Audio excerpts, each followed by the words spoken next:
Hello everyone. तो आज हम लोग कर लेते हैं साइंस का सेट 1। ये सारे कॉम्पिटिटिव एग्ज़ाम के लिए होगा और या तो सीटेट के एग्ज़ाम, स्पेशल सीटेट एग्ज़ाम के लिए होगा। ठीक है, इसमें जितने भी ऑब्जेक्टिव क्वेश्चन मैं लेके आऊँगा वो सारे के सारे इंपॉर्टेंट रहेंगे।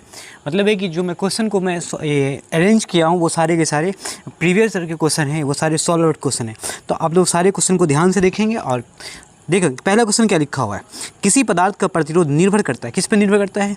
इसकी लंबाई पर, उस पदार्थ की लंबाई पर निर्भर करेगा, या उसके अनुप्रस्थ काट पर निर्भर करेगा, या उसके पदार्थ के प्रकार पे करेगा, या इनमें सभी। तो सही ऑप्शन बताना आपको क्या होगा।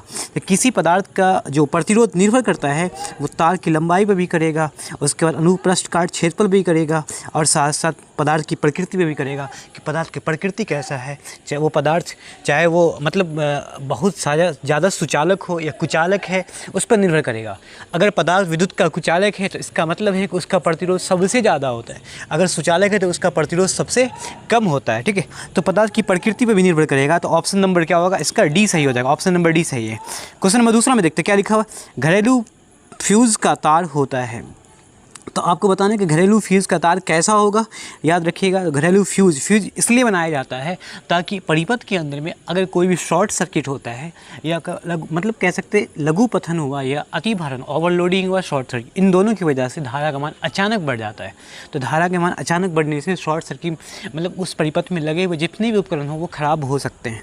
तो उसको बचाने के लिए फ्यूज़ लगाते हैं पतले तार का, जिसका गलनांक बहुत ही कम हो जाएगा, ताकि कम धारा अत्यधिक धारा प्रवाहित करेगा तो वो आसानी से गल जाएगा और फ्यूज़ टूट जाएगा, जिससे परिपथ में जितने भी उपकरण लगे होते हैं वो सारे के सारे बच जाएंगे। ठीक है, तो ऑप्शन नंबर बी सही है। क्वेश्चन नंबर तीसरा देखते हैं। वायुमंडल में प्रकाश के विसरण के कारण क्या है? मतलब प्रकाश के प्रकीर्णन का कारण क्या होता है? कार्बन डाइऑक्साइड, या धूलकण, या हीलियम, या जलवाष्प। तो इन चारों में सही ऑप्शन क्या होगा? तो वायुमंडल में प्रकाश के विसरण का कारण जो होता है वो होता है क्या? आपका धूलकण हो जाएगा। देखो वायुमंडल में प्रकीर्णन, विसरण, प्रकीर्णन एक ही हुआ। ठीक है, कोई भी कण श्वेत प्रकाश जब किसी भी कण पे पड़ती है तो सभी भागों में मतलब कह सकते हैं सब चारों ओर बढ़ जाती है, कह सकते हैं प्रकीर्णित हो जाती है, चारों ओर प्रकीर्णित हो जाती है। प्रकीर्णित होने के कारण है ना, प्रकीर्णित होने के कारण क्या होता है कि उसका जो मतलब है कि जैसे हम कह सकते हैं श्वेत प्रकाश में नीला रंग का प्रकीर्णन सबसे ज़्यादा होगा, तो हमें चार आसपास के जो वायुमंडल होते हैं वो नीला दिखाई देगा, अर्थात हमें आकाश नीला प्रतीत होता है। रीज़न ये होता है। ठीक है, लेकिन क्या होगा कि उसमें किसी भी कण पे पड़कर, मतलब वो या तो कार्बन डाइऑक्साइड हो सकता है, या तो वो धूलकण हो सकता है, या तो वो हीलियम हो सकता है, या तो वो जलवाष्प हो सकता है। तो जनरली इन चारों में कोई एक भी हो सकता है। ठीक है, लेकिन जो सही ऑप्शन होगा वो होगा धूलकण, क्योंकि सबसे बड़े कण पे आसानी से वो प्रकाश क्या होता है? प्रकीर्णित हो जाता है, आसानी से प्रकीर्णित हो जाता है। और छोटे कण में प्रकीर्णन उतना आसानी से नहीं होता है। कार्बन डाइऑक्साइड हो, या जलवाष्प हो, या हीलियम हो, इन गैस के कण बहुत ही छोटे होते हैं। ठीक है, तो ऑप्शन नंबर बी सही है। क्वेश्चन नंबर 4 में आते हैं। क्या लिखा हुआ है? निम्नलिखित में किसने सबसे पहले यह बताया था कि पृथ्वी गोल है? तो याद रखिएगा, इसका जो सही ऑप्शन है वो ऑप्शन नंबर क्या हो जाएगा? ए हो जाएगा। अरस्तु। अरस्तु ने बताया है कि पृथ्वी गोल होता है। ठीक है, ऑप्शन नंबर ए सही है। बढ़ते क्वेश्चन नंबर 5 में। जब जल को 0 डिग्री सेल्सियस से 10 डिग्री सेंटीग्रेड तक गर्म किया जाता है तो इसका आयतन क्या होगा उस टाइम में बताना है। जब पानी को हम गर्म करते हैं 0 से 10 डिग्री सेल्सियस तक, तो उसका जो आयतन सबसे पहले देखो 0 से 4 डिग्री सेंटीग्रेड तक उसका आयतन बढ़ता है। ठीक है, सॉरी, आयतन घटता है। आयतन घटता मतलब वो ठोस रूप ले लेगा, जनरली कंडेंस्ड हो जाएगा। और 4 से लेकर 10 तक उसका आयतन बढ़ता है, मतलब वो गैसी रूप ले लेगा। गैसी रूप लेने का मतलब है कि वो गैस एक्सपेंड करता है, एरिया बढ़ा देगा, और जिसका एरिया बढ़ता है ना उसका आयतन भी बढ़ता है ना। तो ऑप्शन नंबर डी सही हो जाएगा। ठीक है, बढ़ते क्वेश्चन नंबर 6 में। निम्नलिखित में विलुप्त प्रजाति कौन है? तो विलुप्त प्रजाति आपको बताना है। डोडो पक्षी एक कौवा है, या हाथी है, या टाइगर है? तो विलुप्त प्रजाति वही होता है जो विलुप्त हो चुका है। ठीक है, तो कौवा तो आपको दिखता ही होगा, हाथी भी है, टाइगर भी है। ठीक है, डोडो पक्षी विलुप्त हो चुका है। इसका रीज़न है क्योंकि इसका जो मीट होता है, मांस, वो बहुत ही स्वादिष्ट है। बाकी जो इसके कीट भक्षियों के लिए, जो जानवरों के लिए जो इसका मांसाहारी शिकार कर लेता है उसके लिए बहुत ही मतलब उसका जो मीट होता है वो स्वादिष्ट था, इसीलिए वो गायब हो गया है ना, विलुप्त हो गया है। एक भी नहीं पाएगा। क्वेश्चन नंबर 7 में देखो क्या लिखा हुआ है, वेग समय का गुणनफल प्रदान करता है। तो वेग समय वेग बराबर क्या होता है, वेग बराबर होता है विस्थापन बट्टे समय। तो यहाँ से क्रॉस गुना करेंगे, विस्थापन निकालेंगे तो वेग गुने समय हो जाएगा। तो ऑप्शन नंबर क्या हो जाएगा, बी। वेग समय का गुणनफल क्या होता है, विस्थापन होता है, ठीक है। ऑप्शन नंबर बी सही हो जाएगा। बढ़ते हैं क्वेश्चन नंबर 8 में, लोहे पर जंग लगना किस प्रकार की अभिक्रिया है। तो याद रखिएगा, लोहे पर जंग लगना जो अभिक्रिया होता है, या तो यहाँ रखा है ऑप्शन में कि भौतिक अभिक्रिया या रासायनिक अभिक्रिया, चूँकि ऑप्शन का अरेंजमेंट थोड़ा सा ये हो गया, प्रतिवर्ती अभिक्रिया, या इनमें कोई नहीं अभिक्रिया लिखा होगा, ठीक है। तो इन चारों में क्या होगा, तो देखो दो तरह का परिवर्तन, दो तरह की अभिक्रिया होती है। जिसके शर्त को हम उलट सकते हैं वो भौतिक परिवर्तन, भौतिक अभिक्रिया। जैसे कह सकते हैं कि बर्फ़ का पिघलना, पानी का जमना, ये दोबारा से हो सकता है। पानी जमकर बर्फ़ दोबारा पिघल कर पानी बन सकता है। लेकिन जब लोहे में जंग लग गया तो लोहा को, अब हम कहेंगे लोहा को छुड़ा सकते हैं, बल्कि जब छुड़ाएंगे तो उसमें क्या होगा, जंग लगने की वजह से जब उसको छुड़ाया जाएगा तो उस लोहे के द्रव्यमान में कमी आ जाएगी। इसलिए वो भौतिक परिवर्तन नहीं हुआ, रासायनिक परिवर्तन। भौतिक परिवर्तन जिसके शर्त को उलट सकते हैं और द्रव्यमान में कोई अस्थायी कमी नहीं आना चाहिए, ठीक है। तो ऑप्शन नंबर इसका हो जाएगा बी आपका। क्वेश्चन नंबर 9 में देखो, ऑप्शन का सवाल कह रहा है मिलान कीजिए, तो सही मिलाना है। किस कार्य का ऐसा यूनिट दे रखा है, तो कार्य का ऐसा यूनिट हम जानते हैं जूल होता है। उष्मा का ऐसा यूनिट होता है कैलोरी। तो 4 का ए का 4 होगा, ए का 4 ऑप्शन नंबर ए में भी दिख रहा है, ऑप्शन नंबर बी, सी दोनों। और बी का 1 होगा, तो बी का 1 ऑप्शन नंबर ए और 2 दोनों में दिख रहा है, मतलब ये दोनों 100% सही होगा, ये लेकिन जो ये दोनों गलत हो जाएगा। अब आगे बढ़ते हैं, सी का शक्ति का ऐसा मात्रक क्या होता है, शक्ति का ऐसा मात्रक होता है वाट। तो ऑप्शन नंबर ए में दिया हुआ, तो ऑप्शन नंबर आपका क्या होगा, ए सही हो जाएगा, ठीक है। क्वेश्चन नंबर 10 में देखा क्या लिखा हुआ है, निम्नलिखित में किस वैज्ञानिक ने विकासवाद के सिद्धांत का प्रतिपादन किया। तो इस क्वेश्चन का राइट ऑप्शन होगा, वो होगा डार्विन, मैक्सवेल, न्यूटन और जॉनसन। तो इन चारों में डार्विन सही होगा, क्योंकि डार्विन ने विकासवाद का सिद्धांत प्रस्तुत किया। डार्विन ने ही बताया है कि नई नई प्रजाति का जनन होता है और मतलब जीवों में असीम क्षमता होती है नई प्रजाति को उत्पन्न करने की। जीवों में जीवन संघर्ष चलता है, जीवन संघर्ष के बीच जो जाति कह सकते हैं, जो जीव है मतलब बहुत ही ताकतवर होते हैं, वो स्ट्रगल करके, मतलब वहाँ संघर्ष होता है भोजन के लिए, आवास के लिए, या दूसरे प्रजाति के लिए, दूसरे प्रजाति के साथ।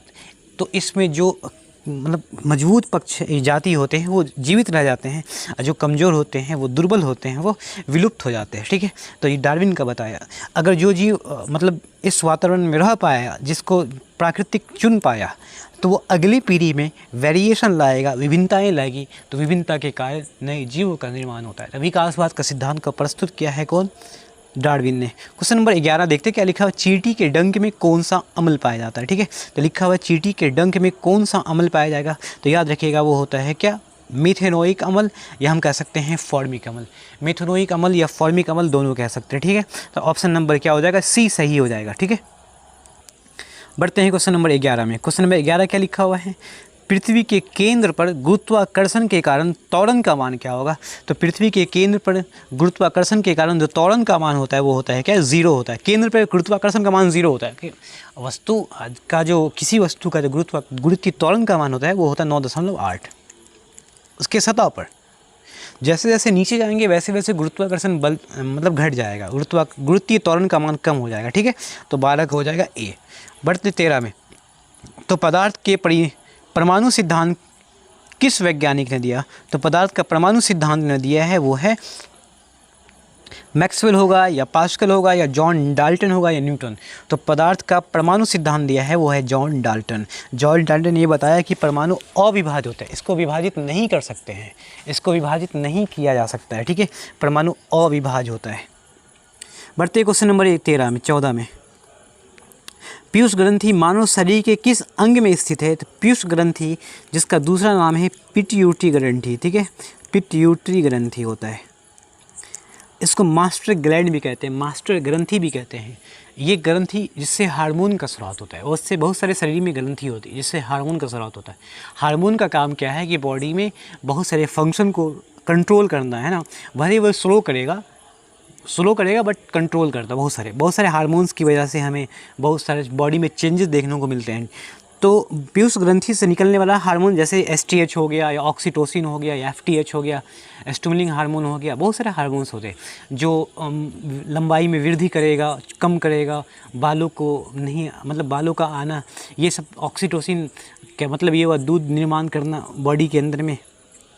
तो ये सारे के सारे पीयूष ग्रंथि में हार्मोन जो होता है वो उपस्थित होता है, याद रखिएगा, मस्तिष्क में होता है, मस्तिष्क के अग्रभाग में होता है पीयूष ग्रंथि, पिट्यूटरी ग्रंथि। बढ़ते क्वेश्चन नंबर 15 में, हमारे वायुमंडल में ऑक्सीजन की मात्रा लगभग होती है, तो याद रखिएगा ऑक्सीजन की मात्रा जो होती है वो 29% के ऑक्सीजन की मात्रा 21% होगा, ठीक है, 21% होगा। यहाँ दे भी रखा है ऑक्सीजन की मात्रा जो है वो 21% होगा, जो कि ऑप्शन में सारे ऑप्शन गलत हैं। तो अप्रॉक्स में 30 तो नहीं मान सकते क्योंकि बहुत सारा डिफरेंस हो गया। 21%, ऑप्शन नंबर डी को हम कह सकते हैं 21%, ठीक है। बढ़ते क्वेश्चन नंबर 16 में, वायुमंडल में उपस्थित सबसे हल्की गैस कौन है? तो वायुमंडल में उपस्थित सबसे हल्की गैस याद रखिएगा, क्या वो हाइड्रोजन होगा या ऑक्सीजन होगा या नाइट्रोजन होगा या नियोन होगा? तो सबसे हल्की गैस जो होती है वायुमंडल में वो होता है क्या? हाइड्रोजन। वो क्या होता है? हाइड्रोजन होता है, ठीक है। तो बढ़ते हैं क्वेश्चन नंबर 17 में, हमारे पृथ्वी में सबसे अधिक मात्रा में कौन सी धातु मौजूद है? लोहा या एल्युमिनियम या तांबा या जिंक? इन चारों में बताना है कौन धातु सबसे ज़्यादा मात्रा में उपस्थित है। तो इन चारों में सबसे ज़्यादा जो मौजूद है धातु में वो है, आपको दिख रहा है, एल्युमिनियम। ऑक्सीजन अधातु होता है, ठीक है। सिलिकॉन उपधातु होता है, ठीक है, लेकिन एल्युमिनियम धातु होगा सबसे ज़्यादा। उसके सेकंड नंबर पे क्या है? आयरन धातु, फिर कैल्शियम, फिर सोडियम। तो सबसे ज़्यादा एल्युमिनियम, ऑप्शन नंबर बी सही हो जाएगा। बढ़ते क्वेश्चन नंबर 18 में, बस ड्राइवर के पास लगा दर्पण। तो याद रखिएगा बस ड्राइवर के पास जो दर्पण लगाते हैं क्या वो उत्तल दर्पण होगा या समान दर्पण होगा, मतलब एक जनरल या एक अवतल दर्पण होगा या कोई कैमरा लगा देते हैं, ठीक है, बस ड्राइवर के सामने। तो याद रखिएगा जो बस ड्राइवर के सामने दर्पण लगाते हैं वो उत्तल दर्पण, जिसका दृष्टि क्षेत्र, एरिया ऑफ विज़न बहुत बड़ा होगा और पीछे की वस्तु को सीधा करके दिखाएगा, बल्कि वो छोटा दिखाएगा लेकिन सीधा करके दिखाएगा, ठीक है, इसलिए उत्तल का प्रयोग करते हैं। क्वेश्चन नंबर 19 में देखो क्या लिखा हुआ है, श्वेत प्रकाश के भिन्न भिन्न रंगों को विभक्त करने के लिए किसका उपयोग करते हैं? तो बहुत अच्छा क्वेश्चन है। भिन्न भिन्न रंगों को मतलब प्रयोग का विभक्त करने के लिए, बांटने के लिए जो प्रयोग करते हैं वो होता है क्या? प्रिज्म होता है, ठीक है। प्रिज्म होता है जो कि एक मानव निर्मित है एक तरह का। एक होता है पानी की बूंद जो बादलों में लटकी होती है, पानी की बूंद जिस पे श्वेत प्रकाश पड़ती है, जिसकी वजह से हमें अपोजिट साइड में इंद्रधनुष अर्धवृत्ताकार पट्टी दिखाई देता है। वर्षा के बाद जनरली ऐसा होता है, ठीक है। क्वेश्चन नंबर 20 देखोगे, न्यूटन का पहला गति नियम संकल्पना देखिए, कॉन्सेप्ट देता है किसका? तो न्यूटन का पहला नियम जो कॉन्सेप्ट देता है वो जड़त्व का। जड़त्व यहाँ आपका दो प्रकार का होगा, एक होता है विराम का जड़त्व, एक होता है आपका क्या? गति का जड़त्व। तो दो तरह का जड़त्व होगा, ठीक है। तो न्यूटन का प्रथम गति नियम संकल्पना देता है किसका? जड़त्व का देता है। गति का भी नहीं देगा, उष्मा का भी नहीं, ऊर्जा का नहीं, बल्कि जड़त्व का देगा। तो अब किसी भी जड़त्व का होगा, विराम का जड़त्व भी होता है, गति का जड़त्व भी होता है। जड़त्व के कारण क्या होता है, कोई वस्तु अगर विराम में है तो विराम में बनी रहेगा, वो विराम का जड़त्व हो गया। अगर गति में है तो गति में बना रहेगा, वो गति का जड़त्व हो गया। जैसे हम कंबल को तेज़ी से हिलाते हैं, मतलब झाड़ते हैं, तो कंबल के पहले से विराम में, तो तेज़ी से हमने कंबल के हिलाया, मतलब घुमाया, जो पीटा जो भी हो, तो उसके अंदर धूलकण को हमने कुछ नहीं किया, बल्कि धूलकण ये चाहेगा कि हम विराम में पहले थे, विराम में ही रहे। इसलिए कंबल से धूलकण क्या होता है? अलग हो जाता है। पत्तियां से हम तेज़ी से हिलाते हैं पेड़ को, तो पत्तियां क्या होती है? अलग हो जाती है, पेड़ से अलग हो जाती है, कमज़ोर पत्ती खासकर। रीज़न है कि पत्ती हो या पेड़ पहले से विराम में था, हमने सिर्फ पेड़ को हिलाया, पेड़ को गति में लाया, पत्तियाँ को नहीं, तो पत्तियाँ क्या होता है? विराम में ही रहना चाहेगा, इसलिए क्या होगा? वो अलग हो जाएगा, ठीक है। तो इस टाइप का क्वेश्चन आपको जनरली एग्जाम में पूछे जाते हैं, कितने क्वेश्चन इसमें पूछे गए भी हैं। तो आप लोग वीडियो में इस तरह से लास्ट तक बने रहेंगे, और नेक्स्ट क्लास में जो हम लेके आऊँगा वो भी टॉप मोस्ट ऑब्जेक्टिव क्वेश्चन होगा, ठीक है। और मैं कोशिश करूँगा कि अगले क्लास जो होगा वो लाइव लेकर आएंगे, सीटेट का जितना भी MCQs होगा वो लाइव लेकर आएंगे। अगर वीडियो आपको अच्छी लगे तो चैनल को जरूर सब्सक्राइब करें, अगर चैनल पर नए हो तो वीडियो को जरूर लाइक कर दें। Thank you.